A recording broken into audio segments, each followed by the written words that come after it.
on his back. She could understand that. Lan had a very calming effect on her, too. Usually. Sometimes he had exactly the opposite effect. She wished they could have one more night together. Her face grew hot again. Dismounting, she drew on Sidar without using the angreal and wove a gateway just tall enough for her to lead Lover's Knot through onto grassland, dotted with thickets of black-spotted beech and trees she did not recognize. The sun was a golden ball, only a little down from its peak, yet the air was decidedly cooler than in Tyr. Cold enough to make her gather her cloak, in fact. Mountains topped with snow and clouds rose to the east and north and south. As soon as Lan was through, she let the weave dissipate and immediately wove another gateway, larger, while she climbed into her saddle and settled the cloak around her again. Lan led Mandarb a few steps westward, staring. Land ended abruptly in what was obviously a cliff, no more than 20 paces from him, and from there ocean stretched to the horizon. "What is the meaning of this?" he demanded, turning back. "This isn't Shinar. It's World End in Saldaea, as far from Shinar as you can get and still be in the borderlands."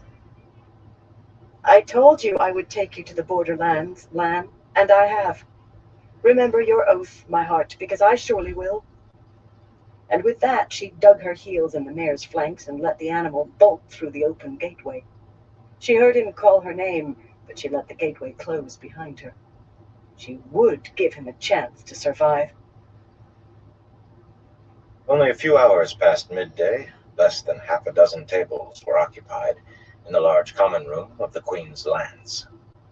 Most of the well-dressed men and women, with clerks and bodyguards standing attentively behind them, were there to buy or sell ice peppers, which grew well in the foothills on the landward side of the Bannacan Mountains, called the Sea Wall by many in Saldaea, while in Aldragaran had no interest in peppers.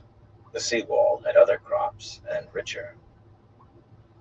"My final price," he said, waving a hand over the table. Every finger bore a jeweled ring. Not large stones, but fine.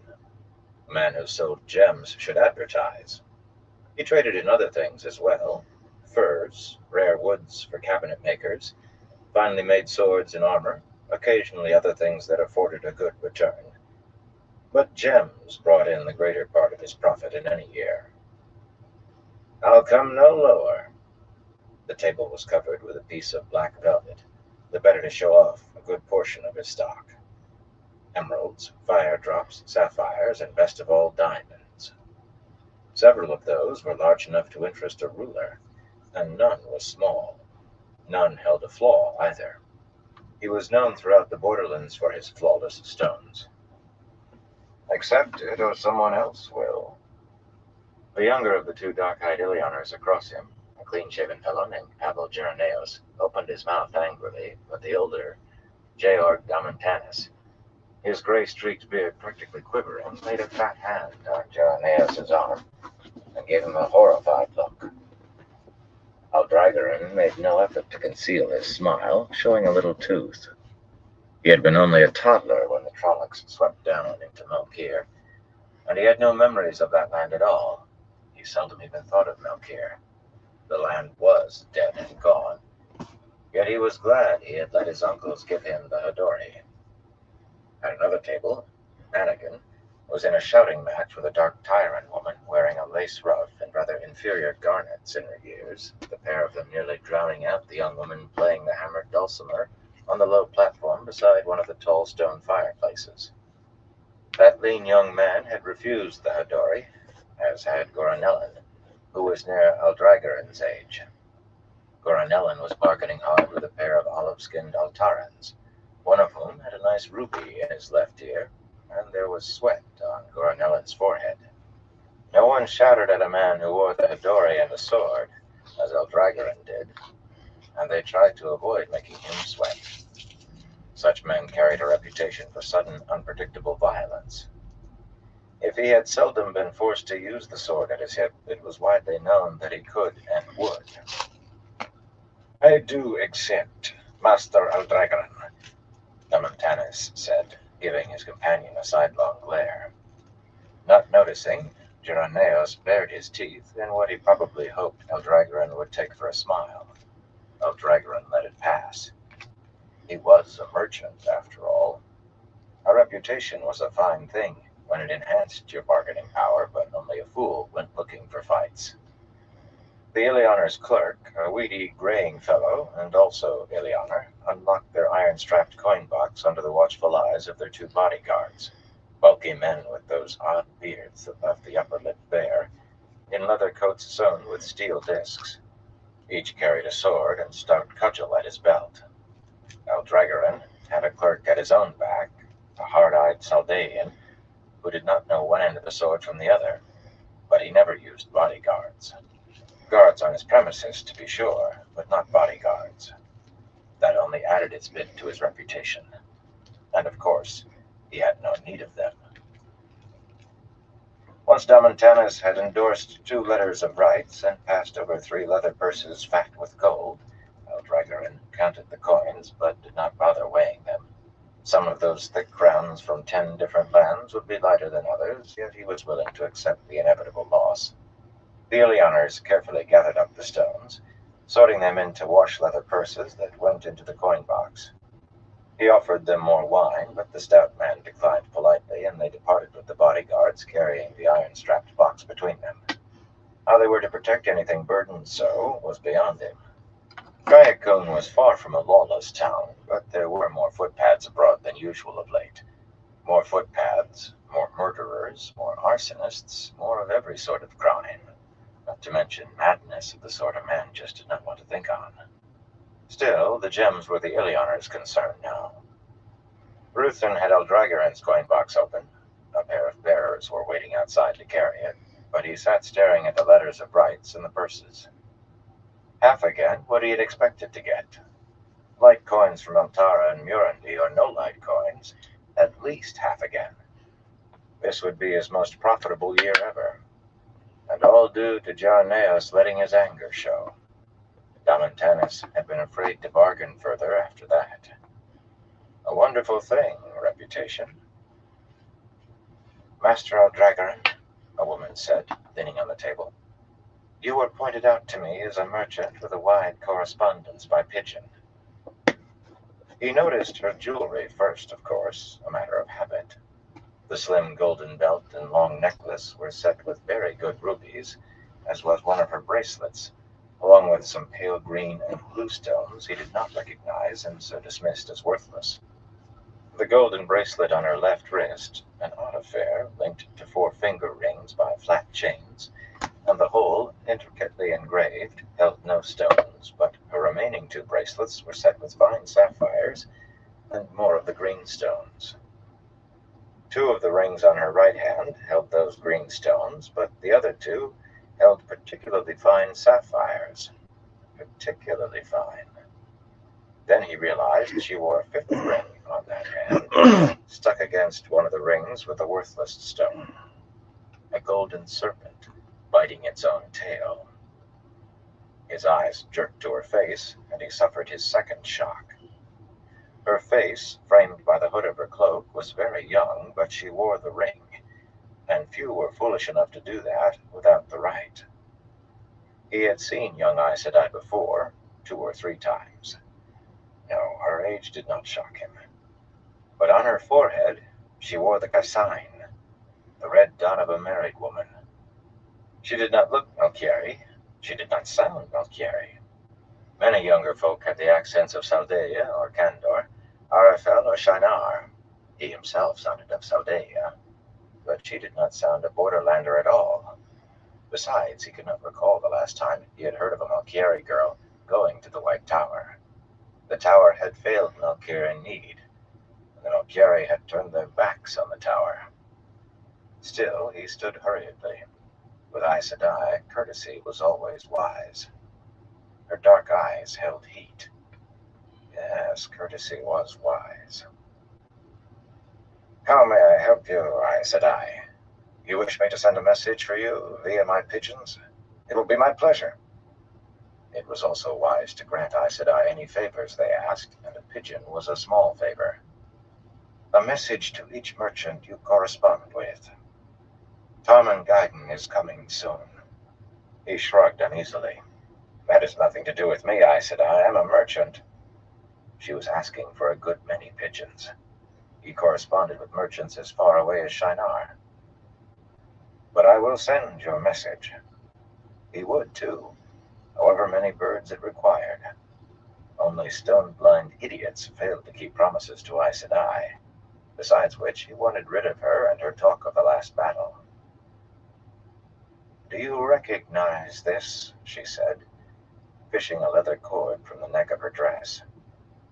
His breath caught, and he stretched out a hand, brushed a finger across the heavy gold signet ring on the cord, across the crane in flight. How had she come by this? Under the light, how? I recognize it, he told her, his voice suddenly hoarse. My name is Nynaeve de Almira Mandragoran. The message I want sent is this. My husband rides from World's End toward Tarwan's Gap, toward Tarman Gaiden. Will he ride alone? He trembled. He did not know whether he was laughing or crying, perhaps both. She was his wife. I will send your message, my lady, but it has nothing to do with me. I'm a merchant. Malkir is dead. Dead, I tell you. The heat in her eyes seemed to intensify, and she gripped her long, thick braid with one hand. Lan told me once that Malkir lives so long as one man wears the Hadori in pledge that he will fight the Shadow, so long as one woman wears the Kaisign in pledge that she will send her sons to fight the Shadow. I wear the Kaisign, Master Aldragoran. My husband wears the Hadori. So do you. Will Lan Mandragoran ride to the last battle alone? He was laughing, shaking with it, and yet he could feel tears rolling down his cheeks. It was madness, complete madness, but he could not help himself. He will not, my lady.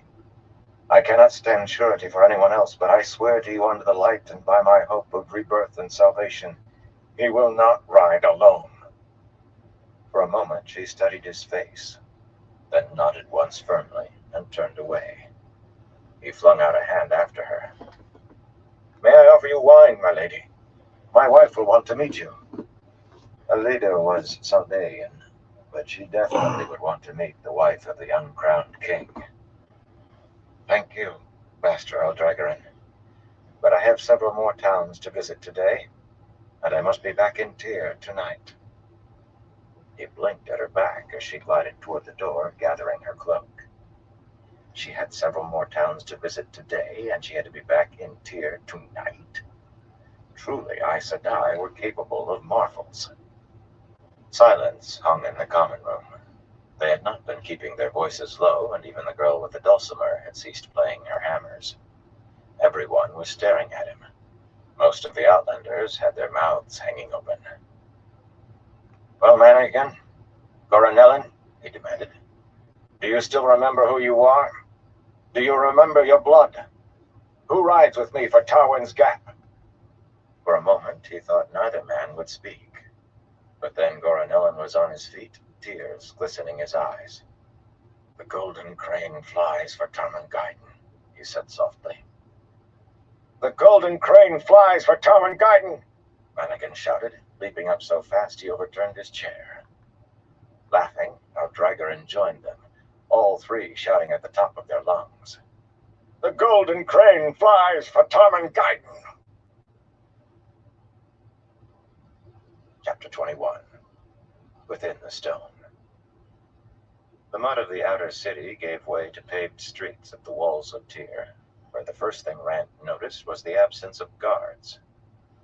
Despite the lofty stone ramparts with their towers, the city was less defended than Stedding Shangtai, where he and every other human had been gently but firmly refused entrance at first light. Here, the archers' balconies on the towers were empty. The iron-strapped door of the squat gray guardhouse just inside the broad gates stood wide open, and a hard-faced woman in rough woolens, her sleeves shoved up her thin arms, sat there at a wooden tub, scrubbing clothes with a washboard. She appeared to have taken up residence.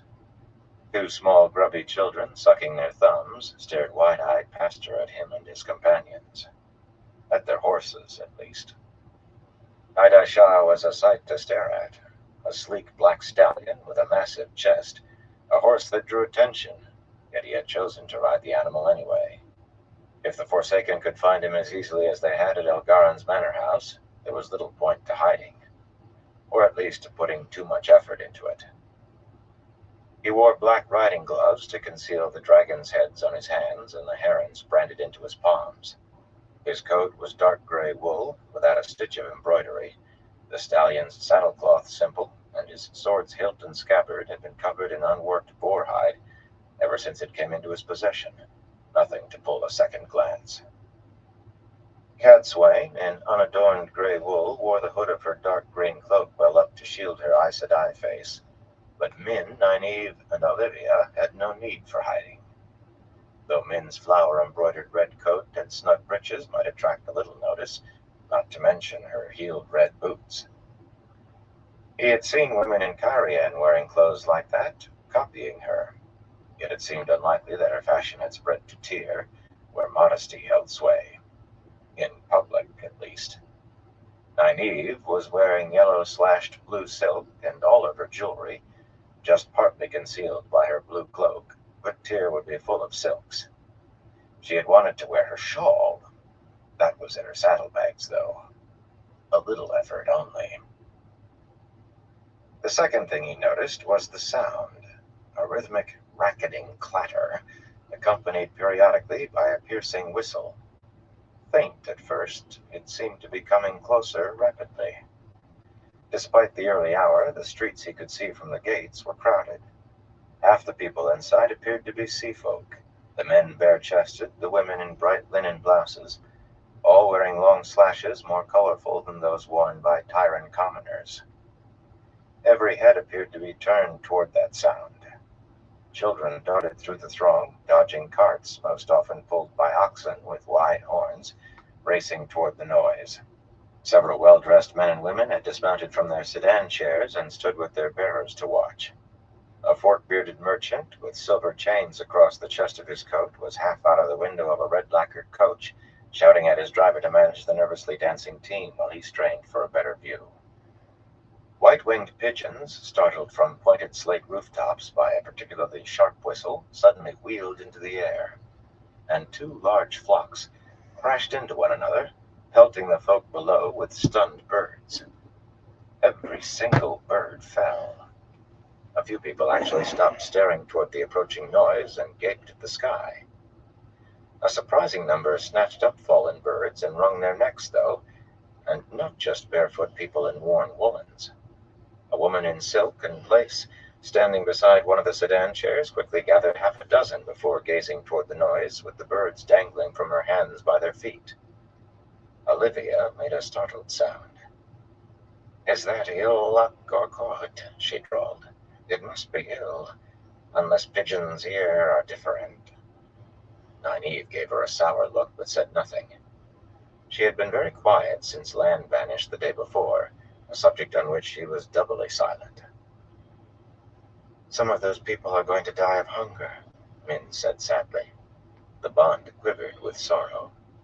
"Every last one I can see something about." "How can I hide?" Luce Theron laughed. "I am Taviran." "You're dead," Rand thought at him sharply. People in front of him were going to starve, and he laughed. There was nothing to be done, of course, not when Min spoke, but laughing was another matter. "I am Taviran. Me." What else was happening in Tyr because of his presence? His being Taviran did not always have any effect at all, but when it did, the result could blanket an entire city. Best to get on with what he had come for before the wrong people figured out what things like pigeons flying into one another meant. If the Forsaken were sending armies of Trollocs and Myrddraal after him, it was likely that Dark Friends would take any opportunity to put an arrow through his ribs. Making little effort to hide was not the same as making no effort. "You might as well have brought the banner of light and an honor guard of thousands instead of 6, Cadswain murmured dryly, eyeing the maidens who were trying to pretend they had nothing to do with Rand's party while standing in a wide circle around it, shufa covering their heads and veils hanging down their chests. 2 were shy, though, fierce-eyed whenever they looked at him. The maidens' spears were all on their backs, stuck through the harness of their bow cases, but only because Rand had offered to leave them behind and take someone else otherwise. Nandera had insisted on at least a few maidens, staring at him with eyes as hard as emeralds. He had never considered refusing. The only child of a maiden any maiden had ever known, he had obligations to meet. He gathered Tidishar's reins, and abruptly a large wagon full of machinery came into sight, clanking and hissing, wide iron-studded wheels striking sparks from the gray paving stones as it moved along the street as fast as a man could trot. The machinery seemed to sweat steam. A heavy wooden shaft swung up and down, pushing another vertical shaft, and gray wood smoke drifted from a metal chimney. But there was no sign of a horse, just an odd sort of tiller in the front to turn the wheels. One of the 3 men standing in the wagon pulled a long cord, and steam rushed in a shrill whistle out of a tube atop a huge iron cylinder. If the onlookers stared in awe and maybe covered their ears, the fork-bearded merchant's team was in no such mood. Whinnying wildly, they bolted, scattering people as they ran and nearly pitching the man out on his head. Curses pursued them, and several braying mules that galloped off with their drivers in bouncing carts, sawing at the reins. Even a few oxen began to lumber along more quickly. Min's astonishment filled the bond. Controlling the black with his knees, trained as warhorse, Tidishar responded immediately, though he still snorted. Rand stared in amazement too. It seemed Master Pole actually had made his steam wagon work. "But how did you get the thing to tear?" he asked the heir. The last he had seen, it had been at the Academy of Kyrian, and seizing up every few paces. "It's called a steam horse, my lord," a barefoot, dirty-faced urchin in a ragged shirt said, bouncing on the pavement. Even the sash holding up his baggy breeches seemed as much holes as cloth. "I've seen it 9 times. Tom here's only seen it 7. "A steam wagon, Donnie," his equally ragged companion put in. "A steam wagon." Neither of them could have been more than 10, and they were gaunt rather than skinny. Their muddy feet, torn shirts, and holed breeches meant they came from outside the walls, where the poorest folk lived. Rand had changed a number of laws in Tyr, especially those that weighed down heavily on the poor, but he had been unable to change everything. He had not even known how to begin. Luce Theron began to maunder on about taxes and money-creating jobs, but he might as well have been spilling out words at random for all the sense he made. Rand muted the voice to a buzz, a fly on the other side of a room. 4 of them hitched together, one behind the other, pulled 100 wagons all the way from Kyrian," Donnie went on, ignoring the other boy. "They covered near 100 miles every day, my lord. 100 miles!" Tom sighed heavily. "There were 6 of them, Donnie, and they only pulled 50 wagons, but they covered more than 100 miles every day. 120 some days, I heard, and it was one of the steam men said it." Donnie turned to scowl at him, the pair of them balling up fists. "Either way, it's a remarkable achievement," Rand told them quickly, before they could begin trading blows. "Here." Dipping into his coat pocket, he pulled out 2 coins and tossed one toward each boy without looking to see what they were. Gold glittered in the air before the boys eagerly snatched the coins. Exchanging startled glances, they went running out through the gates as fast as they could go, no doubt fearful he would demand the coins back. Their families could live for months on that much gold. Min gazed after them with an expression of misery that the bond echoed even after she shook her head and smoothed her face. What had she seen? Death, probably. Rand felt anger, but no sorrow. How many tens of thousands would die before the last battle was done? How many would be children? He had no room left in him for sorrow. Very generous, Nynaeve said in a tight voice. But are we going to stand here all morning? The steam wagon was moving on out of sight quickly, yet her plump brown mare was still blowing anxiously and tossing her head, and she was having difficulty with the animal, placid as it was by nature. She was far from as good a rider as she thought herself. For that matter, Min's mount, an arch-necked graying mare from Elgaren's stables, danced so that only Min's firm red-gloved grip on the reins kept her from running. And Olivia's roan was trying to dance, though the former Damani controlled the animal as easily as Catswain did her bay. Olivia sometimes displayed surprising talents. Damani were expected to ride well. As they rode into the city, Rand took a last glance at the disappearing steam wagon. Remarkable was hardly the word. 100 wagons are only 50. Only. Incredible was more like it. Would merchants start using those things instead of horses? It hardly seemed likely. Merchants were conservative folk, not known for leaping at new ways of doing things. For some reason, Luce Theron began laughing again. Here was not beautiful, like Camelin or Tarvalon, and few of its streets could be called particularly broad. But it was large and sprawling, one of the great cities of the world, and, like most great cities, a jumble that had grown up willy-nilly. In those tangled streets, tile-roofed inns and slate-roofed stables, the roof corners slanted sharply, stood alongside palaces with squared white domes and tall balcony-ringed towers that often came to points, the heights of domes and towers gleaming in the early morning sun.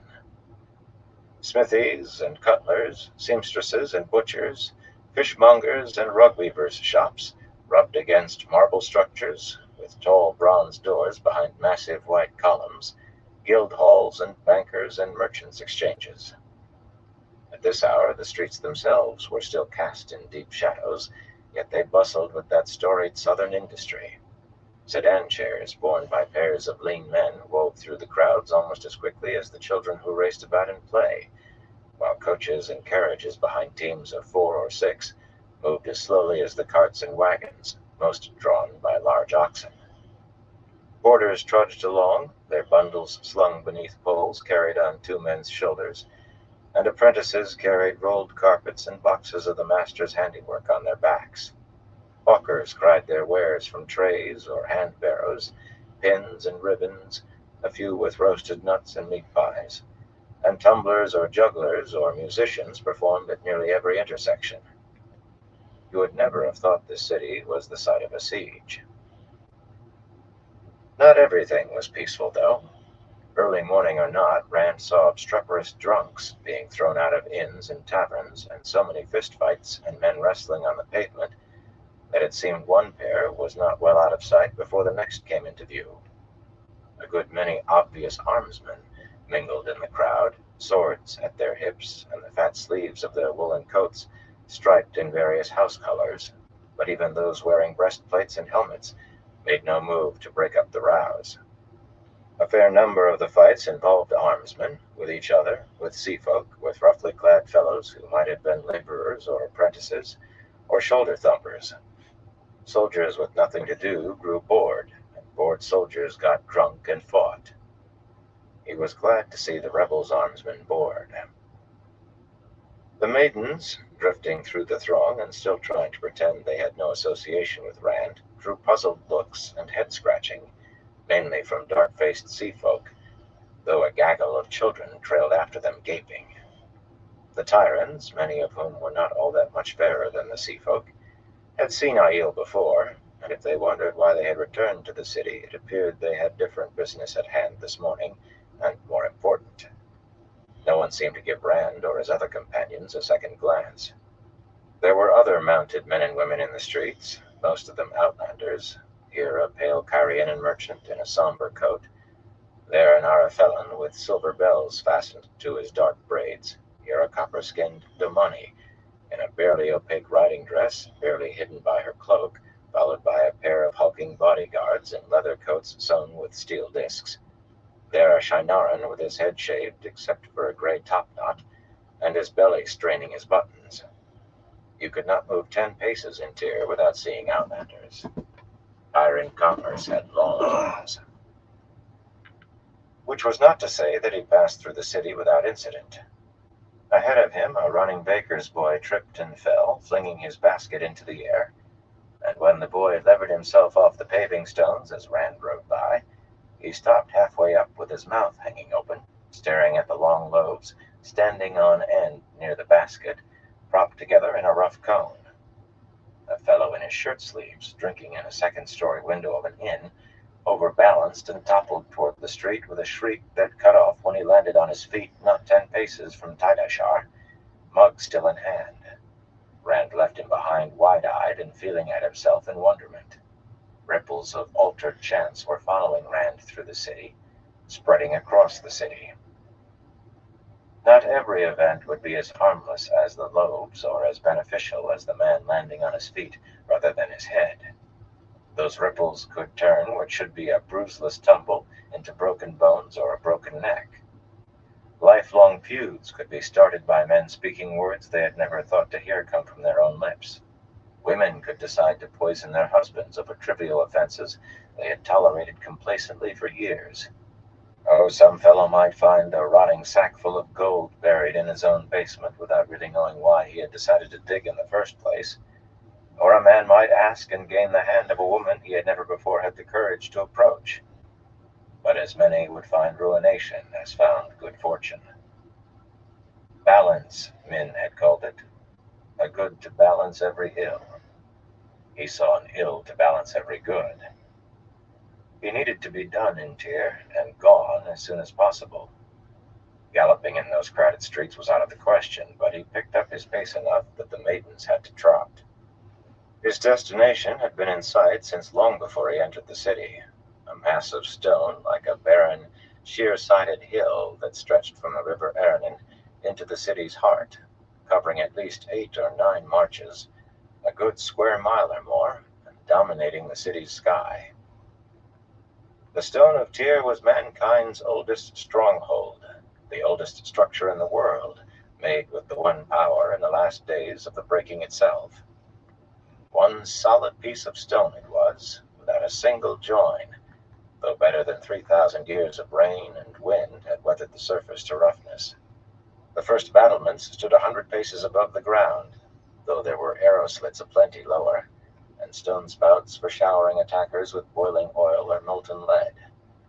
No besieger could stop the stone from being supplied through its own wall-shielded docks, and it contained forges and manufactories to replace or mend every sort of weapon should its armories fall short.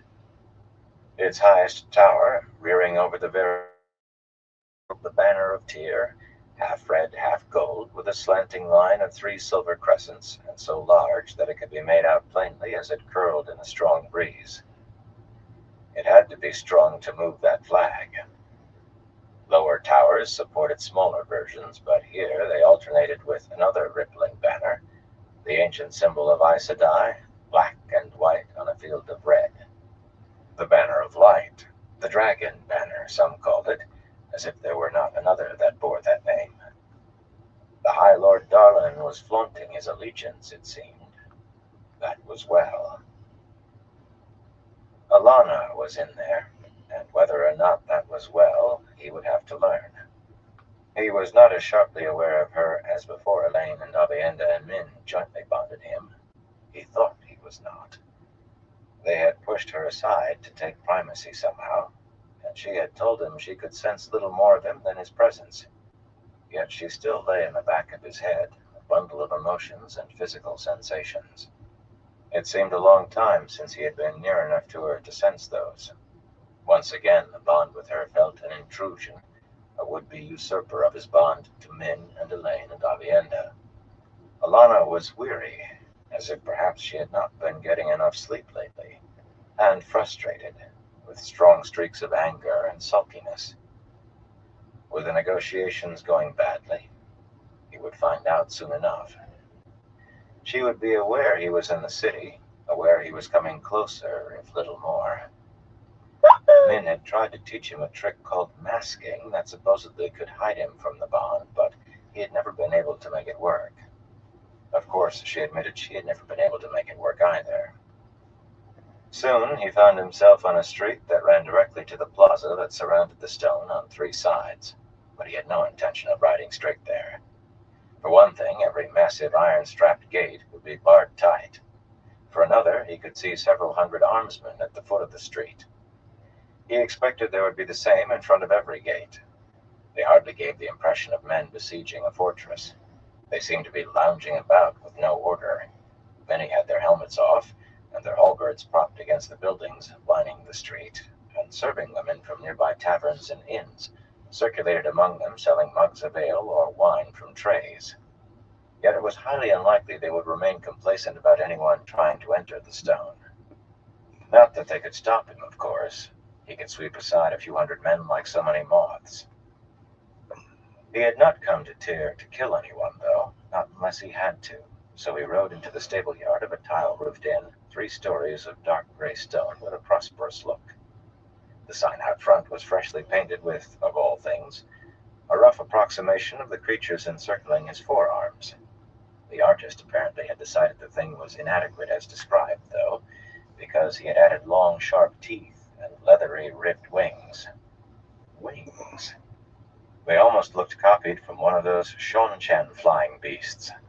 Gadswain looked at the sign and snorted. Nynaeve looked at it and giggled. So did Min. Even after Rand gave the barefoot stable boys silver to curry the horses, they stared at the maidens harder than at the coins, but no harder than the patrons stared in the dragon's beam-ceiling common room. Conversation trailed off when the maidens followed Rand and the others inside, spear points sticking up above their heads and bullhide bucklers in hand. Men and women, most in plain if good quality wool, turned in their low-backed chairs to stare. They seemed to be middling merchants and solid craftsfolk, yet they gaped like villagers seeing a city for the first time. The serving women, in dark high-necked dresses and short white aprons, stopped trotting and goggled over their trays. Even the woman playing a hammered dulcimer between the 2 stone fireplaces, cold on this fine morning, fell silent. A very dark fellow with tightly curled hair, at a square table beside the door, seemed not to notice the maidens at all. Rand took him for one of the sea folk at first, though he wore a peculiar coat without collar or lapels, once white but now stained and wrinkled. "I tell you, I have many of the worms that make silk on a ship," he said haltingly in an odd musical accent. "But I must have the and yes, and berry leaves to feed them. We will be rich." His companion waved a plump, dismissive hand, even while staring at the maidens. "Worms," he said absently. "Everybody knows silk grows on trees." Walking deeper into the common room, Rand shook his head as the proprietor advanced to meet him. Worms. The tales people could come up with to try prying coin out of somebody. "A garden sarange at your service, my lord, my ladies," the lean, balding man said with a deep bow, sweeping his hands wide.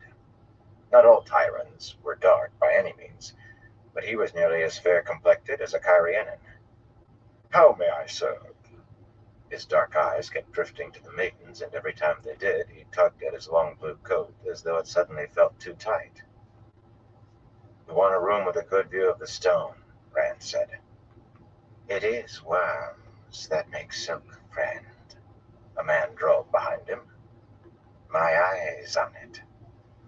At that familiar accent, Rand spun to find Olivia staring, wide-eyed and her face bloodless, at a man in a dark coat who was just passing through the doorway into the street. With an oath, Rand ran to the door, but there were close to a dozen men in dark coats walking away from the inn, any one of whom might have spoken. There was no way to pick out one man of average height and width, seen only from behind. What was a Shonchan doing in Tyr? Scouting for another invasion? He would put paid to that soon enough. But he turned from the door, wishing he could have laid hands on the man. Knowing would be better than having to guess. He asked Olivia whether she had gotten a good look at the fellow, but she shook her head silently. Her face was still pale. She was ferocious when she talked of what she wanted to do to Suldam, Yet it seemed just hearing the accents of her native land was enough to shake her. He hoped that did not turn out to be weakness in her. She was going to help him somehow, and he could not afford her to be weak. "What do you know of this man who just left?" he demanded of Sorange. "The one with the slurred way of talking." The innkeeper blinked. "Nothing, my lord. I've never seen him before.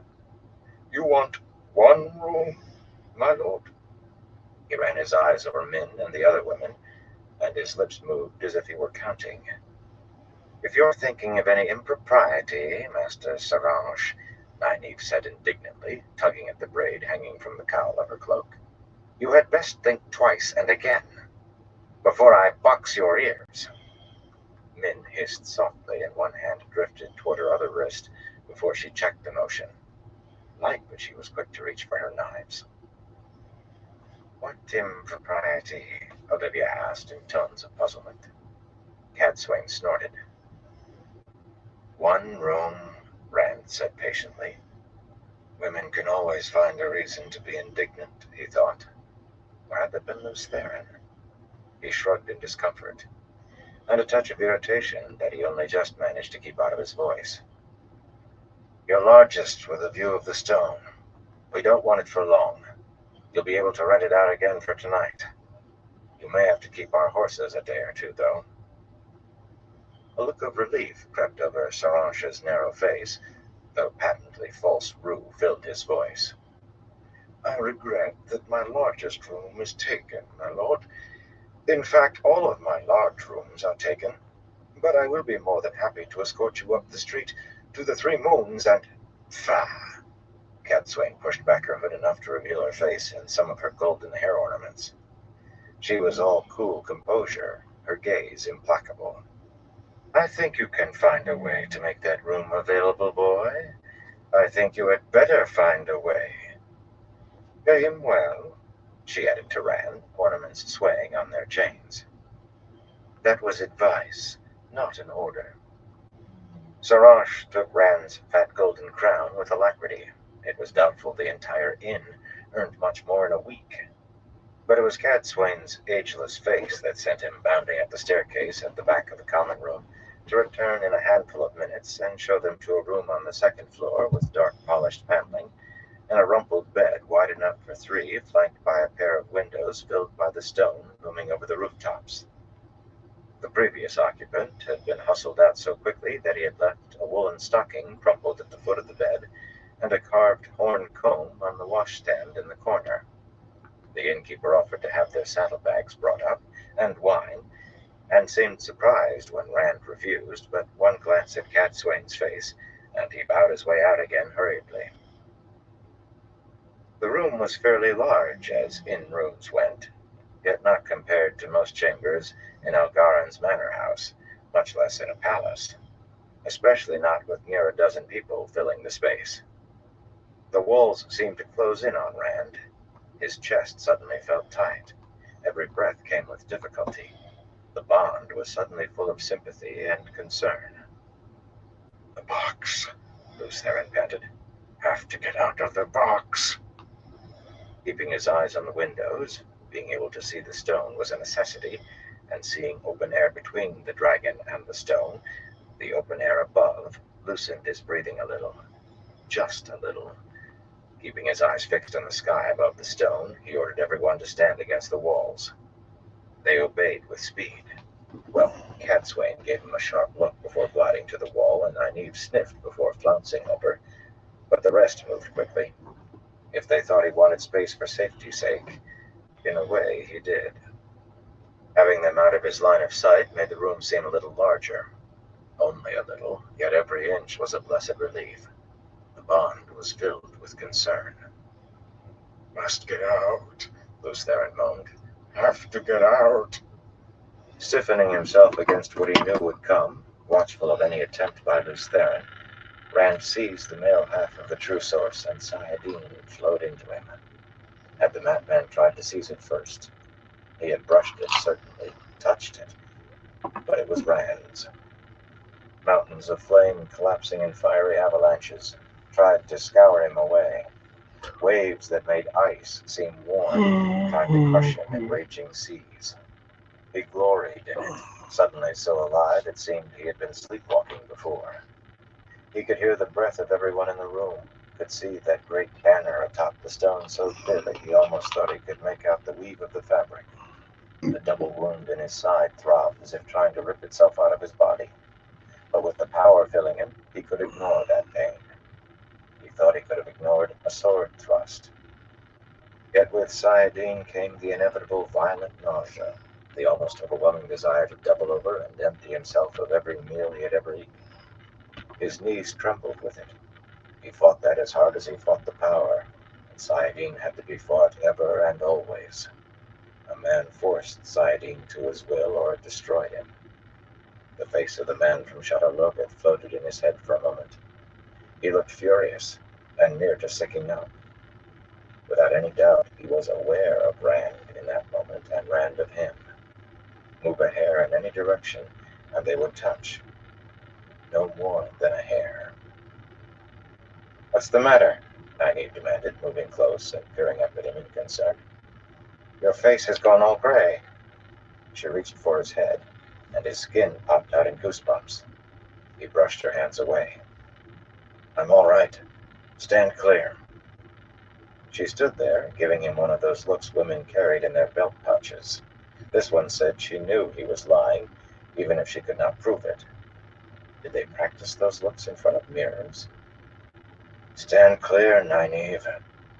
"He's all right, Nynaeve," Min said, though her face had a touch of gray about it too, and she had both red-gloved hands pressed to her middle. She knew. Nynaeve sniffed at him, wrinkling her nose in disdain, but she finally moved out of his way. Maybe Lan had had enough and run away. No, not that. Lan would not leave her unless she told it to, and then only for as long as was needful. Wherever he was, Nynaeve knew, and likely had sent him there for reasons of her own. Aes Sedai and their bloody secrets. He channeled, spirit touched with fire, and a familiar vertical silvery slash appeared at the foot of the bed, into a dim view of massive darkness. Light from the in-room gave all the illumination. The opening, standing inches above the floor, was no larger than the door to the room. Yet as soon as it was fully open, 3 of the maidens, already veiled, darted through, pulling spears free, and Rand's skin pebbled again as Olivia leaped after them. Protecting him was a self-imposed duty, but one she took as seriously as the maidens did. There would be no ambush here, though, no dangers, so he stepped through and down. At the other end, the gateway sat more than a foot above the huge gray slabs of stone that he had not wanted to damage any more than he already had. This was the heart of the stone, and with the power in him, and the light spilling from the gateway from the room in the dragon, he could see the narrow hole in one of those stones where he had driven Kalendor into the floor. Who draws it out shall follow after. He had thought long and hard before sending Narishma to bring Kalendor to him. However, the prophecies meant the man was to follow. Narishma was otherwise occupied today. A forest of immense red stone columns surrounded him, stretching up into the dark that hid the unlit golden lamps and the vaulted ceiling and the great dome. His boots echoed hollowly in the vast chamber, and even the whispers of the maidens' soft boots. In this space, the sense of confinement vanished. Min hopped down right behind him, with a throwing knife in either hand, and her head swiveling, eyes searching the darkness, but Cadswain, standing at the edge of the gateway, said, "I don't jump unless I absolutely have to, boy." She held out a hand, waiting for him to take it. He handed her down, and she nodded thanks. It could have been meant for thanks. It could have meant you took your bloody time about it, too. A ball of light appeared over her upturned palm, and a moment later Olivia was balancing a globe of light, too. The pair created a pool of brightness that turned the surrounding darkness deeper. Nynaeve required the same courtesy, and had the grace to murmur thanks. She quickly gained her own ball of light. But when he offered a hand to one of the maidens, he thought it was Sarendra, one of the Shido, though all they could see of her face was blue eyes above her black veil. She grunted contemptuously and leaped down, spear in hand, followed by the other two. He let the gateway close, but held on to Sayadine, despite the roiling in his stomach and head. He did not expect to need to channel again before Hey, D-Man, how you doing, bro? He did not want to give Luce Theron Hope you're another doing opportunity well. to seize the power either. You have to trust me, Luce Theron snarled. If we're going to make it to Tormund, How's your day or evening or morning going? you have to trust me. You told me once not to trust anyone, Rand thought, including you. Only madmen trust no one, Luce Theron whispered. Abruptly, he began to weep. Oh, why do I have a madman in my head? Rand pushed the voice away. On striding through the tall arch that led from the heart, he was surprised to find two defenders of the stone in ridged helmets and shining breastplates, the puffy sleeves of their black coats striped in black and gold. Nice. Swords drawn, they were staring at the archway with I worked a little bit on mine today. With grim resolution. I've been slacking on it though. Startled to see lights and hear footsteps echoing in a room with only one entrance, an entrance they were guarding. The maidens crouched, spears coming up, spreading out to either side, slowly curling in toward the pair. By the stone, it's him, one of the men said, sheathing his sword hurriedly. Stocky, with a puckered scar that began on his forehead and journeyed across the bridge of his nose and down to his jaw, he bowed deeply, hands in steel-backed gauntlets spreading wide. My lord dragon, he said. Yagan Handar, my lord. The stone stands. I got this that day. He touched the scar on his face. An honorable wound, Handar, and a day to remember, Rand told him as the other, leaner man hastily put up his blade and bowed. Only then did the maidens lower their spears, but their faces remained veiled. A day to remember? Trollocs and Murdral inside the stone. The second time he had truly wielded Kalendor, using the sword that was not a sword as it was meant to be used. The dead lying everywhere. A dead girl he could not make live again. Who could forget such a day? I know I gave orders for the heart to be guarded while Kalendor was there, but why are you still standing guard? The two men exchanged puzzled looks. You gave the order to set guards, my lord dragon, Handar said, and the defenders obey. But you never said anything about Kalendor except that no one was to approach it unless they had proof they came from you. Suddenly, the stocky man gave a start and bowed again, more deeply still. Forgive me, my lord, if I seem to question you. I don't mean to. Shall I summon the High Lords to your apartments? Your rooms have been kept in readiness for your return. No need, Rand told him. Darlin will be expecting me, and I know where to find him. Handar winced. The other man suddenly found something interesting on the floor to study. You may require a guide, my lord, Handar said slowly. The corridors. Sometimes the corridors change. So, the pattern truly was loosening. That meant the Dark One was touching the world more than he had since the War of the Shadow. If it loosened too much before Tarmangaiden, the age lace might unravel. An end to time and reality and creation. Somehow he had to bring about the last battle before that happened. Only he did not dare. Not yet. He assured Handar and the other man that he needed no guide, and the pair of them bowed yet again, apparently accepting the Dragon Reborn could do anything he said he could do. In simple truth, he knew he could locate Alana. He could have pointed straight at her. And she had moved since he first felt her. To find Darlin and inform him that Randall Thor was approaching, he was sure. Min had named her as one he held in his hand, yet Aes Sedai always found a way to play both ends against the middle. They always had schemes of their own, goals of their own. Witness Nynaeve and Varen. Witness any of them. They hop when you say toad, Cadswain said coolly, pushing the cowl of her cloak down her back as they walked away from the heart. That can be bad for you when too many people jump at your word. She had the nerve to say that. Cadswain bloody Maligran? I'm fighting a war, he told her harshly. The nausea had his temper on edge. That was part of the reason he was harsh. The fewer people who obey, the more chance I'll lose, and if I lose, everybody loses.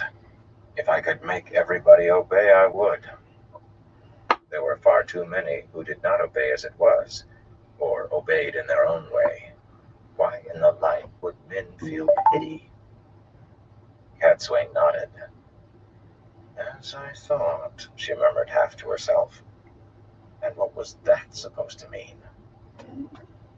The stone had all the trappings of a palace, from silk tapestries and rich runners in the corridors, from Taraban and Eltara and Tyr itself, to golden stands holding mirrored lamps. Chests standing against the stone walls might be for storing what the servants needed for cleaning, yet they were of rare woods, often elaborately carved and always with gilded banding. Niches held bowls and vases of seafolk porcelain, thin as leaves, My and little worth many toadstool. times their weight in gold, or massive gem-studded figures. A golden leopard with ruby eyes trying to pull down a silver deer with pearl-covered antlers that stood a pace tall. A golden lion that was even taller, with emerald eyes and fire drops for claws. Others set so extravagantly with gems that no metal showed. Servants in black and gold livery bowed or curtsied as Rand climbed through the stone, those who recognized him very deeply indeed. Some eyes widened at the sight of the maidens trailing behind, but their surprise never slowed their curtsies. All the trappings of a palace, yet the stone had been designed for war within as well as without. Wherever two corridors crossed, murder holes dotted the ceiling. Between the tapestries, arrow slits pierced the walls high up, angled to cover the corridors in both directions, and no flight of sweeping stairs, but had arrow slits placed so the staircase could be swept by arrows or crossbow bolts. Only one assailant had ever succeeded in forcing a way into the stone, the Aiel, and they had swept over the opposition too quickly for many of those defenses to come into play. But any other enemy that managed to get inside the stone would pay a price in blood for every hallway. Except that traveling had changed warfare forever. Traveling and blossoms of fire and so much more. That blood price would still be paid, yet stone walls and high towers could no longer hold back an assault. The Ashaman had made the stone as obsolete as the bronze swords and stone axes men had often been reduced to in the breaking. Mankind's oldest stronghold was now a relic. The bond with Alana led him up until he came to tall, polished doors with golden leopards for door handles. She was on the other side. Light, but his stomach wanted to empty itself. Heartening himself, he pulled open one of the doors and went in, leaving the maidens to stand guard. Min and the others followed him in. The sitting room was almost as ornate as his own apartments in the stone.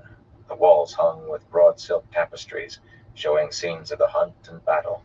The large patterned Tarabana carpet on the floor, worth sufficient gold to feed a large village for a year.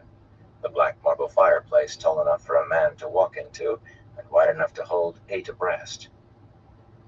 Every piece of furnishing, all massively made, was elaborately carved, crusted with gilt and dotted with gems, as were the tall golden stand lamps, their mirrored flames adding to the light let in by the glass-paned ceiling.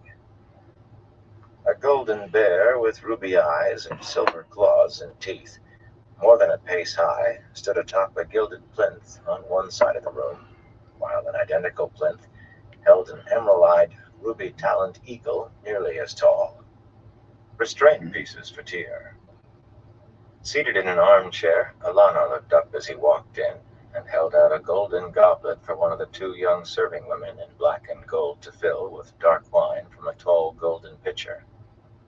Slender in a gray riding dress slashed with green, Alana was beautiful enough that Lews Theron began humming to himself. Rand almost thumbed his earlobe before snatching his hand down, suddenly unsure whether that gesture was his or the madman's. She smiled, but darkly, and as her eyes swept across Min and Nynaeve, Olivia, and Cadswain, the bond carried her I'll be right back, everyone. not to mention anger and sulkiness. The last two heightened for Cadswain. And there was joy as well, mixed in all the rest, when her gaze touched him. Not that it showed in her voice. "Why, who would have expected you, my Lord Dragon?" she murmured, with a hint of asperity in the title. "Quite a surprise, wouldn't you say, my Lord Asterin?" So she had not warned anyone after all. Interesting. "A very pleasant surprise," an elderly man in a coat with red and blue striped sleeves said as he rose to bow, stroking his oiled beard, trimmed to a point. The High Lord Astral Damara's face was creased, the hair that hung to his shoulders snow white and thinning, but his back was straight and his dark eyes sharp. "I've been looking forward to this day for some time." He bowed again to Cadswain and after a moment to Nynaeve. "Aes Sedai," he said, very civil for Tyr, where channeling, if not Aes Sedai themselves, had been outlawed before Rand altered the law. Darlin Cisnera, High Lord and Steward in Tyr for the Dragon Reborn, in a green silk coat with yellow striped sleeves and gold-worked boots, was less than a head shorter than Rand, with close-cut hair and a pointed beard, a bold nose and blue eyes that were rare in Tyr. Those eyes widened as he turned from a conversation with Caroline Damodred near the fireplace. The Carianan noblewoman gave Rand a jolt, though he had expected to see her here. The litany he used to forge his soul in fire almost started up in his head before he could stop it. Short and slim and pale, with large dark eyes and a small ruby dangling onto her forehead from a golden chain woven into the black hair falling in waves to her shoulders, she was the very image of her cousin Moraine. Of all things, she wore a long blue coat embroidered in golden scrolls, except for the horizontal stripes of red, green, and white that ran from neck to hem over snug green breeches and heeled blue boots. It seemed the fashion had traveled after all. She made a curtsy, even so, though it looked odd in that garb. Lews Therin hummed even harder, making Rand wish the man had a face so he could hit him. Moraine was a memory for hardening his soul, not for humming at. "My Lord Dragon," Darlin said, bowing stiffly. He was not a man accustomed to offering the first curtsy. He gave no bow for Cadswain, just a sharp look before he seemed to dismiss her presence entirely. She kept him and Caroline as guests for a time in Cairhien. He was unlikely to forget that, or forgive. At his gesture, the two serving women moved quickly to offer wine. As might have been expected, Cadswain, with her ageless face, received the first goblet, but surprisingly, Nynaeve got the second. The Dragon Reborn was one thing, a woman wearing the Great Serpent Ring, something else again, even in Tyr. Throwing her cloak back, Cadswain retreated to the wall. It was unlike her to be retiring, but then from there she could observe everyone at once. Olivia took a place by the door, doubtless for much the same reason. "I am glad to see you better than when I saw you last," Darlin went on. "You've done me great honor, though I may yet lose my head for it if your Aes Sedai make no more progress than they have." "Don't be sulky, Darlin," Caroline murmured, her throaty voice sounding amused. "Men do sulk, do they not, Min?" For some reason, Min barked a laugh. "What are you doing here?" Rand demanded of the two people he had not expected to see. He took a goblet from one of the serving women while the other hesitated between Min and Olivia. Min won out, perhaps because Olivia's blue dress was plain. Sipping her wine, Min strolled over to Caroline. At a glance from the Cairhienan woman, Darlin moved away, grinning, and the two women stood with their heads together, whispering. Filled with the power, Rand could catch the occasional word. His name, Darlin's. Ariago, also a High Lord of Tyr, was not short, and he stood as straight as a sword, yet there was something of a strutting rooster about him. His gray-streaked beard, trimmed to a point and oiled, practically quivered with pride. Hail to the Lord of the Morning, he said, bowing, or rather he intoned it. Wireman was a great one for intoning and declaiming. Why am I here, my Lord Dragon? He sounded puzzled at the question. Why, when I heard that Darlin was besieged in the stone, what could I do but come to his aid? Burn my soul, I tried to talk some of the others into accompanying me. We'd have put a quick end to Estanda and that lot, I vow. He clutched a fist to demonstrate how he would have crushed the rebels. But only Anayela had the courage. The Carianen were a complete lot of lily hearts. Caroline paused her talk with men to give him a look that would have had him hunting for the stab wound had he noticed it. Astro pursed his lips and commenced a study of his wine. The High Lady Anayela Naransalona also wore a coat and snug breeches with heeled boots, though she had added a white lace ruff, and her green coat was sewn with pearls. A close cap of pearls sat atop her dark hair. A slim, pretty woman, she offered a simpering curtsy and somehow made it seem she wanted to kiss Rand's hand. Courage was not a word he would have applied to her. Nerve, on the other hand. My Lord Dragon, she cooed. I wish we could report complete success, but my master of the horse died fighting the Shonchan, and you left most of my armsmen in Ilion. Still, we managed to strike a blow in your name. Success? A blow? Alana scowled, took in Wireman and Anayela both before she twisted back around to face Rand. They landed at the Stone's docks with one ship, but they put most of their armsmen and all the mercenaries they hired in Cairien ashore from the rest upriver, with orders to enter the city and attack the rebels. She made a sound of disgust. The only result was a great many men dead, and our negotiations with the rebels thrown back to the beginning. Anayela's simper took on a sickly twist. My plan was to sortie from the stone and attack them from both sides, Wireman protested. Darlin refused. Refused!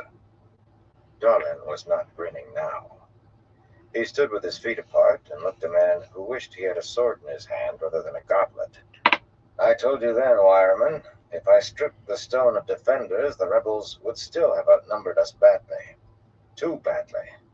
They've hired every sellsword from the Aranan to the Bay of Ramara. Rand took a chair, flinging one arm over the back. The heavy arms had no supports at the front, so his sword was no problem. Caroline and Min seemed to have switched their talk to clothing. At least, they were fingering each other's coats, and he heard words like backstitch and bias cut, whatever that meant. Alana's gaze drifted between him and Min, and he felt disbelief warring with suspicion along the bond. I left you two in Cairien because I wanted you in Cairien, he said. He trusted neither, but they could cause small harm in Cairien, where they were outlanders without power. Anger, heated by nausea, entered his voice. You will make plans to return there as soon as possible. As soon as possible. Anayela's simper grew more sickly, and she cringed slightly. Wireman was made of sterner stuff. My Lord Dragon, I will serve you where you command, but I can serve best on my native soil. I know these rebels, know where they can be trusted and where. As soon as possible, Rand snapped, slamming his fist down on the chair arm hard enough to make the wood creak loudly.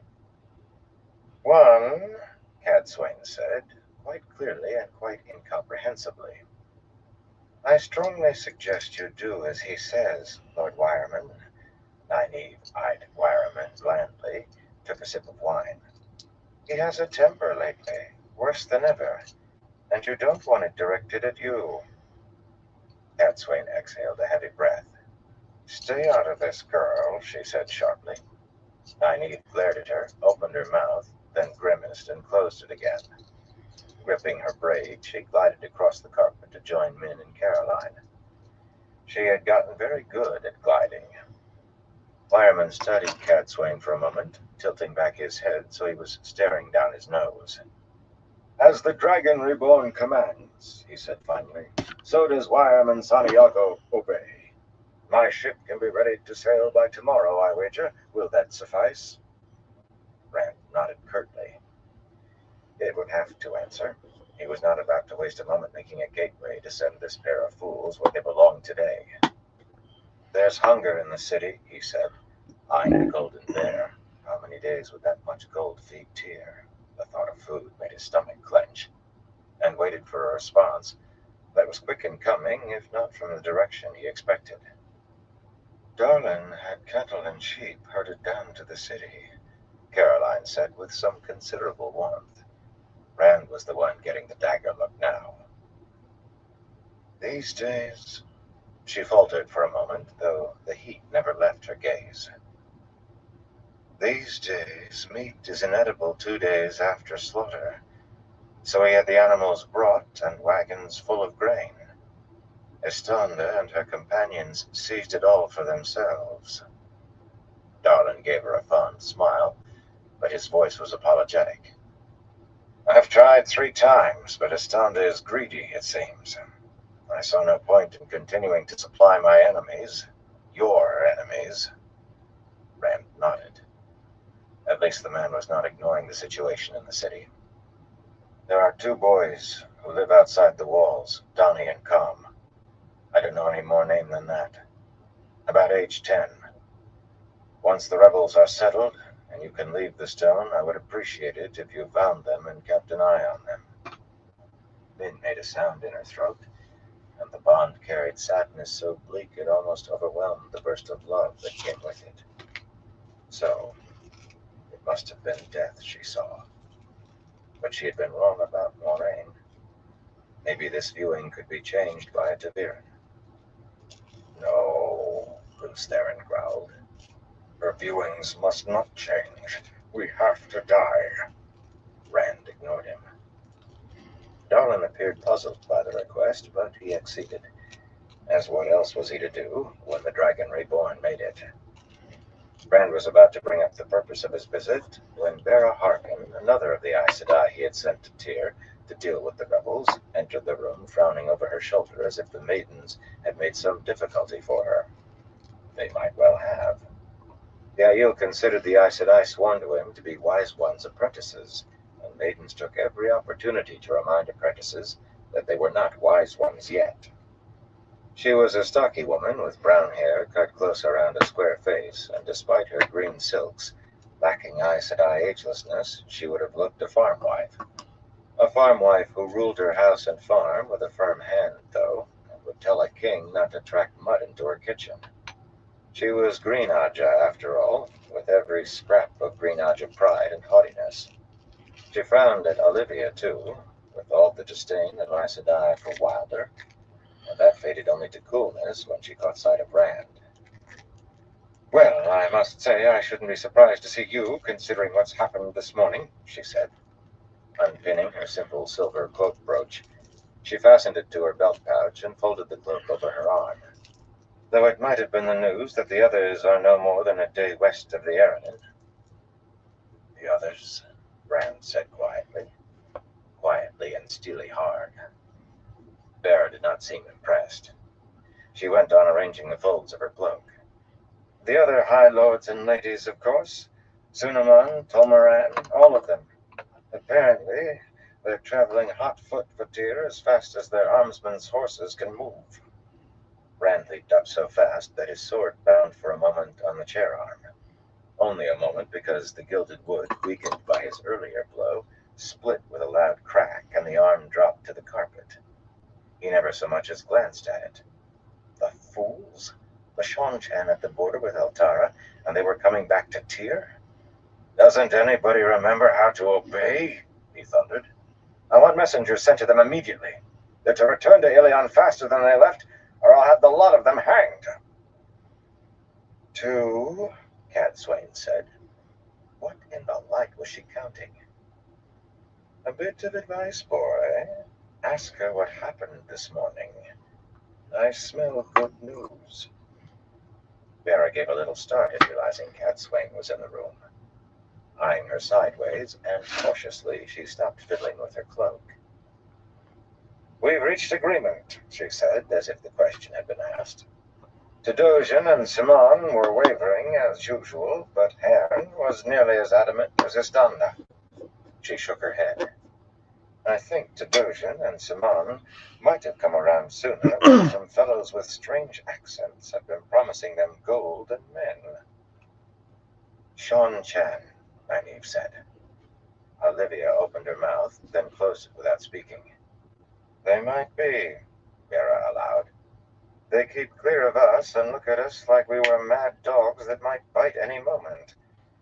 That sounds like what little I've heard of Sean Chan. In any case, less than an hour gone, Estanda suddenly began asking whether the Lord Dragon would restore her title and lands, and they all collapsed right behind her. The agreement is this. Darlin is accepted as steward in Tyr for the Dragon Reborn. All laws you made remain unchanged, and they pay for feeding the city for 1 year as a fine for rebellion. In return, they receive full restoration. Darlin is crowned king of Tyr, and they swear fealty to him. Marana and Rothella are preparing the documents for signatures and seals. King? Darlin said incredulously. Caroline swayed over to take his arm. Restoration? Rand growled, hurling his goblet aside in a spray of wine. The bond carried caution, a warning from Min, but he was too angry to pay heed. The sickness twisting his insides twisted his rage, too. Blood and bloody ashes, I stripped them of lands and titles for rebelling against me. They can stay commoners and swear fealty to me. 3, Cadsuane said, and Rand's skin popped out in goosebumps an instant before something struck him across the bottom like a hard-swung switch. Vera's lips parted in shock, and the cloak slid off her arm to the floor. Nynaeve laughed. She smothered it quickly, but she laughed. Don't make me have to keep reminding you about manners, boy, Cadsuane went on. Alana told me the terms you offered before she left. Darlin as steward, your laws kept, everything else on the table. And it seems they've been met. You can do as you wish, of course, but another piece of advice. When the terms you offer are accepted, hold to them. Else no one will trust you, Lews Theron said, sounding entirely sane, for the moment. Rand glared at Cadsuane, fists clenched, on the brink of weaving something that would singe her. He could feel a welt on his bottom, and would feel it more in the saddle. It seemed to pulse, and his anger pulsed with it. She peered back calmly over her wine. Was there a hint of challenge in her gaze? Of daring him to channel? The woman spent every moment in his presence challenging him. The trouble was, her advice was good. He had given Alana those terms. He had expected them to bargain harder, gain more, but they had gotten what he actually asked for. More. He had not thought of fines. It seems your fortunes have risen, King Darlin, he said. One of the serving women curtsied and handed Rand another full goblet of wine. Her face was as calm as any Aes Sedai's. You might have thought men arguing with sisters was a matter of every day with her. All hail King Darlin, Wireman intoned, sounding half strangled, and after a moment, Aniela echoed him, as breathless as if she had run a mile. Once she had talked of herself for a crown in Tyr. But why would they want me as king? Darlin said, scrubbing a hand through his hair. Or anyone. There have been no kings in the stone since Morina died 1,000 years ago. Or did you demand that, Vera Sedai? Vera straightened from picking up her cloak and began shaking it out. It was their demand would be too strong. Their suggestion. Any of them would have leapt at the chance of a throne, especially Estanda. And Ayala made a choking sound. But of course they knew there was no hope of that. This way they can swear to you instead of to the Dragon Reborn, making it slightly less distasteful. And if you are king, Caroline put in, it means that steward in Tyr for the Lord Dragon becomes a lesser title. She laughed throatily. They may even tack on 3 or 4 more noble-sounding titles to try pushing it down to obscurity. Vera pursed her lips as though she had been about to bring up that very point. And would you marry a king, Caroline? Darlin asked. I'll accept the crown if you will, though I'll have to have a crown made. Min cleared her throat. I can tell you how it should look, if you like. Caroline laughed again and released Darlin's arm, swaying away from him. I will have to see you in it before I could answer that. Have Min's crown made. And if it makes you look pretty, she smiled, then perhaps I will consider it. I wish you both the best, Rand said curtly. But there are more important matters to go into right now. Min gave him a sharp look, disapproval flooding the bond. Nynaeve gave him a sharp look. What was that about? You will accept that crown, darling, and as soon as those documents are signed, I want you to arrest those Seanchan. Then gather every man in Tyr who knows one end of sword or halberd from the other. I'll arrange for Ashaman to take you to Aradaman. And me, my Lord Dragon? Wireman asked avidly. He all but quivered with eagerness, managing to strut while standing still. If there is fighting to be done, I can serve you better there than languishing in Cairhien. Rand studied the man, and Aniela. Wireman was a bungling idiot, and he trusted neither, but he could not see what harm they could do with no more than a half. Very well, you two may accompany the High Lord, that is, King Darlin. Aniela gulped as though would rather return to Cairhien. What am I supposed to do in Aradaman? Darlin wanted to know. The little I've heard of that land, it's a madhouse. Luce Theron laughed wildly in Rand's head. Common Gaiden is coming soon, Rand said. The lights end not too soon. You are going to Aradaman to get ready for Tarman Gaiden. Chapter 22. To make an anchor weep. Despite the pitching induced by the long blue rollers, Harina din Togara sat very straight alongside her sister, just ahead of their parasol bearers and the steersman at his long tiller. Shallan seemed intent on studying the 12 men and women working the oars, or perhaps she was deep in thought. There was plenty to think on of late, not least this meeting Harina had been summoned to, but she let her thoughts drift blindly, composing herself. Every time the first 12 of the Atha Anmir met since she had attained Ilion, she had needed to compose herself before attending. When she reached Tyr and found Zaida's blue gull still anchored in the river, she'd been sure the woman was in Camelin yet, or at least trailing far behind her own wake. A painful mistake, that. Though in truth, very little would have been altered had Zaida been weeks behind. Not for Harina, at least, no. No thoughts of Zaida.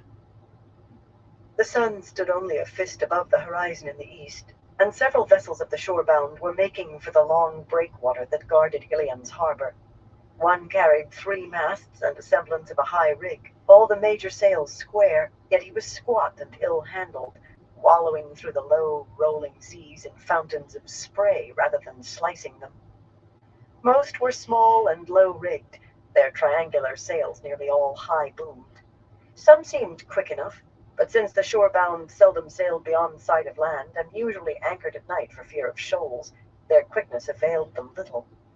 Cargo that required true speed went to Atha Anmir ships, at a premium price, to be sure. It was a small portion of what Atha Anmir carried, in part because of the price, in part because few things actually required their speed. Besides, cargo hire guaranteed some profit, but when the cargo master traded on his own for the ship, all of the profit went to vessel and clan. As far as the eye could see, to east and west along the coastline, Atha Anmir ships lay at anchor, rakers and skimmers, soarers and darters, most surrounded by bumboats so cluttered they looked like drunken shore festivals. Rowed out from the city, the bumboats offered for sale everything from dried fruit to quartered beeves and sheep, from iron nails and iron stock to swords and daggers, from gaudy trinkets of Ilion that might catch a deckhand's eye to gold and gems, though the gold was usually a thin plate that wore off in a few months to show the brass beneath. and the gems-colored glass. They brought rats, too, if not for sale. Anchored so long, every ship was plagued by rats now. Rats and spoilage made sure there was always a market for the peddlers. Bumboats also surrounded the massive Shanshan-built vessels, dozens upon dozens of them that had been used in the escape. That was what it was being called now, the Great Escape from Ebu Dar. Say the escape, and no one asked what escape you meant. Great bluff-bowed things they were, twice the beam of a raker and more, some, suitable for battering through heavy seas, perhaps, but strangely rigged, and with odd ribbed sails too stiff for proper setting. Men and women were swarming over those masts and yards now, altering the rigging to something more usable. No one wanted the craft, but the shipyards would require years to replace all of the vessels lost at Ebu Dar, and the expense. Overly beany or not, those ships would see many years of use. No sailmistress had any desire to sink into debt, borrowing from the clan coffers, when most, if not all, of her own gold was being salvaged by the Shanshan in Ebu Dar, not unless she had no other choice. Some, unlucky enough to have neither their own ships nor one of the Shanshans, did have no other choice. Harina's 12 passed the heavy wall of the breakwater, thick with dark slime and long hairy weed that the breakers crashing against the grey stone failed to dislodge, and the broad grey-green harbor of Ilion opened up before her, ringed with deep expanses of marsh, just turning from winter brown to green in patches where long-legged birds waded. A line of mist drifted across the boat on a gentle breeze, dampening her hair before it passed on up the harbor. Small fishing boats were pulling their nets along the edges of the marsh, a dozen sorts of gull and tern wheeling overhead to steal what they could. The city did not interest her beyond the long stone docks, lined with trading craft, but the harbor.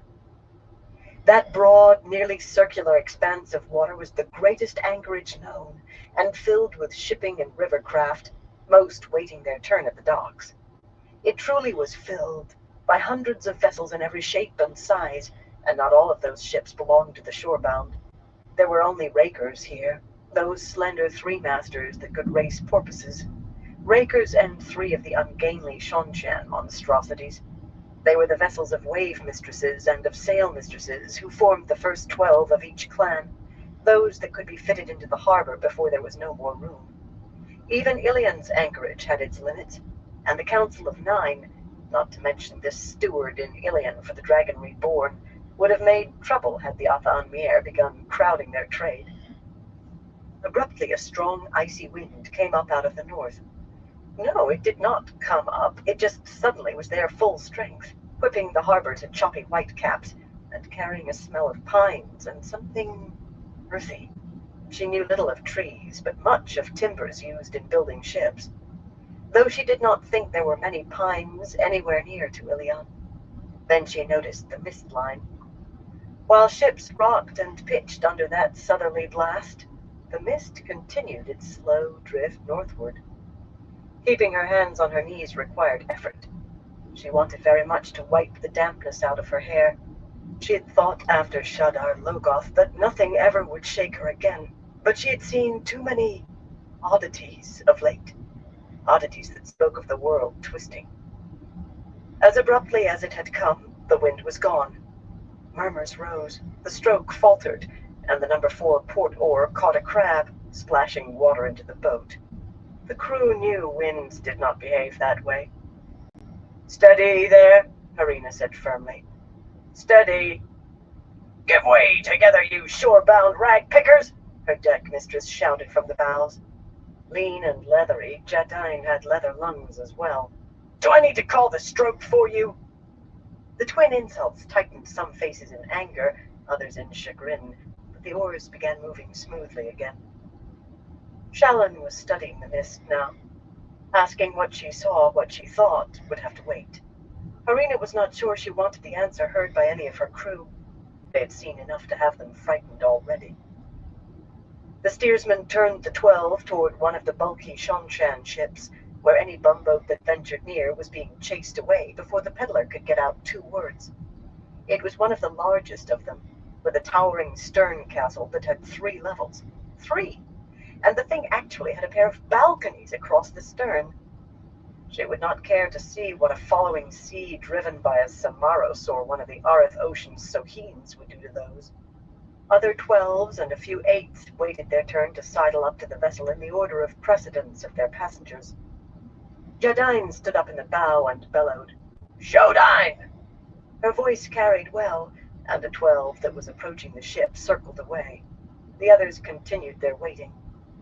Harina did not stand until the crew had backed oars and drawn them in on the starboard, bringing the 12 to a smooth halt, right where Jadine could catch a dangling line and hold the small craft alongside the larger. Shallan sighed. "Courage, sister," Harina told her. "We have survived Shadar Logoth. Though the light helped me, I am unsure what we survived." She barked a laugh. "More than that, we survived Cadswain Malydrin, and I doubt anyone else here could do that." Shallan smiled weakly, but at least she smiled. Harina scrambled up the rope ladder as easily as she could have 20 years before, and was piped aboard by the deckmaster, a squat fellow with a fresh scar running under the leather patch that covered where his right eye had been. Many had taken wounds in the escape. Many had died. Even the deck of this ship felt strange beneath her bare feet, the planking laid in an odd pattern. The side was manned properly, however. 12 bare-chested men to her left, 12 women in bright linen blouses to her right, all bowing till they were looking straight down at the deck.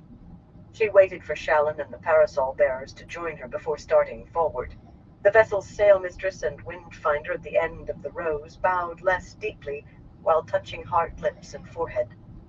Both wore waist-long white mourning stoles that all but hid their many necklaces, as did she and Shallan. "The welcome of my ship to you, wave-mistress," the sailmistress said, sniffing her scent-box. "And the grace of the light be upon you until you leave his decks. The others await you in the great cabin." "The grace of the light be upon you also," Harina replied. Touraine, in blue silk trousers and a red silk blouse, was stocky enough to make her wind-finder, surreal, look slender rather than average, and she had a gimlet eye and a sour twist in her mouth. But neither those nor the sniffing was meant for discourtesy. Touraine was not that bold. The gaze was the same she gave everyone. Her own vessel lay at the bottom of the harbor at Ebu Dar, and the harbor did stink after the clean air of the open salt. The great cabin ran nearly the whole length of the tall stern castle, a space clear of any furniture save for 13 chairs and a table against the bulkhead that held tall-necked wine pitchers and goblets of yellow porcelain, and 24 women in brocaded silks could not come near filling it.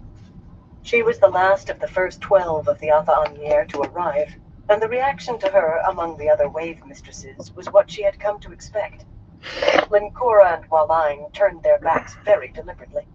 Round-faced Niala gave her a scowl, then stalked over to refill her goblet. Lasine, so slender that her bosom seemed immense, shook her head, as if wondering at Harina's presence. Others went on chatting as if she were not there. All wore the mourning stoles, of course. Helena strode across the deck to her, the long pink scar down the right side of her square face giving her a dangerous look. Her tightly curled hair was nearly all gray, the honor chain across her left cheek heavy with gold medallions recording her triumphs, including one for her part in the escape.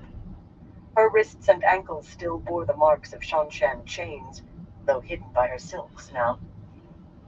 "I hope you are quite recovered, Harina the Light-Willing," she said, tilting her head to one side and clasping her plump tattooed hands in mock sympathy. "Not still sitting tender, are you? I put a cushion on your chair, just in case." She laughed uproariously, looking to her wind-finder, but Kyra gave her a blank look as if she had not heard, then added a faint laugh. Helena frowned. When she laughed at anything, she expected those under her to laugh as well. The stately wind-finder had her own worries, however, a daughter missing among the shore-bound, abducted by Aes Sedai. There would be repayment for that. One did not need to like Kyra or Polana to know that was necessary. Harina favored the pair with a tight smile and brushed by Polana closely enough that the woman had to step back or have her feet trodden on, scowling as she did. Daughter of the sands, Harina thought sourly. Morel's approach brought a genuine smile, however. The tall, slender woman, her shoulder-length hair as much white as black, had been her friend since they began as deckhands together on an aging rigger with an iron-handed sail mistress embittered by her lack of prospects. Learning that Morel had escaped Ebudar and unharmed had been a joy. She favored Polana and Kyra with a frown. To Brela, her wind-finder also grimaced at the pair, but unlike them, it was not because Morel demanded wrist-licking. Sisters, Tabrela and Kyra shared a deep concern for Talan, Kyra's daughter. Yet beyond that, either would have slit the other's throat for a copper. Or better in their view, seen her sister reduced to cleaning the bilges. There was no hatred deeper than hatred between siblings. Don't let those mud ducks peck at you, Harina. Morel's voice was deep for a woman, but melodious. She handed Harina one of the 2 goblets she carried. You did what you felt you had to do, and the light willing, all will come right. Against her will, Harina's eyes went to the ring bolt set in one of the beams of the overhead. It could have been removed by now. She was sure it remained for the purpose of provoking her. That strange young woman Min had been right. Her bargain with the Cormor had been judged deficient, giving away too much and demanding too little in return. In this same cabin with the rest of the first 12 and the new mistress of the ships watching, she had been stripped and hung by her ankles from that ring bolt, stretched tight to another set in the deck, and strapped until she howled her lungs out. The welts and bruises had faded, but the memory lingered however hard she tried to suppress it. Not howls for mercy or respite, though. Never that. Else she would have had no alternative to stepping aside, becoming just a sail mistress again, while someone else was chosen wave mistress of Clan Shodai. Most of the women in this room believed she should have done so anyway after such a punishment, perhaps even Morel. But she had the other part of Min's foretelling to bolster her courage. She would be mistress of the ships one day. In law, the first 12 of the Anmier could choose any sail mistress as mistress of the ships, yet only 5 times in more than 3,000 years had they reached outside their own number. The Aes Sedai said Min's peculiar visions always came true, but she did not intend to gamble. All will come right, Morel. The light willing, she said. Eventually. She just had to have the courage to ride out whatever came before. As usual, Zaida arrived without ceremony, striding in, followed by Shylin, her wind-finder, tall and slim and reserved, and Amelia, the bosomy, pale-haired Aes Sedai Zaida had brought back with her from Camelin. Ageless face seemingly permanently surprised, her startling blue eyes very wide, the Aes Sedai was breathing heavily for some reason. Everyone bowed, but Zaida paid the courtesies no heed. In green brocades and white mourning stole, she was short, with a close cap of graying curls, yet she managed to make herself seem every bit as tall as Shylin. A matter of presence, Serena had to admit. Zaida had that, and a coolness of thought that being caught by a Samaras on a lee shore could not shake. In addition to returning with the first of the Aes Sedai agreed to in the bargain for use of the Bowl of the Winds, she also had returned with her own bargain, for land in Andor under Athan-Mier law, and where Harina's bargain had been judged wanting, Zaida's had found great favor. That and the fact that she had come straight to Ilion via one of those peculiar gateways woven by her own wind-finder were not the only reasons that she was now mistress of the ships, but neither had hurt her cause. Harina herself thought this traveling overrated. Shallan could make a gateway now, but making one to the deck of a ship without causing damage, even on still waters like these, especially from the deck of another ship, was chancy at best, and no one could make one large enough to sail a ship through. Very overrated. The man has not arrived yet, Zaida announced, taking the chair with its back to the large stern windows and arranging her long, fringed red sash, just so, adjusting the angle of the emerald-studded dagger thrust through the sash. She was a very particular woman. It was natural enough to want everything in its place on board a ship. Tidiness became a habit as well as a necessity, yet she was exacting even by the usual standards. The remaining chairs, none fastened to the deck in proper fashion, made 2 rows facing each other, and the wave mistresses began taking their seats, each woman's wind finder standing.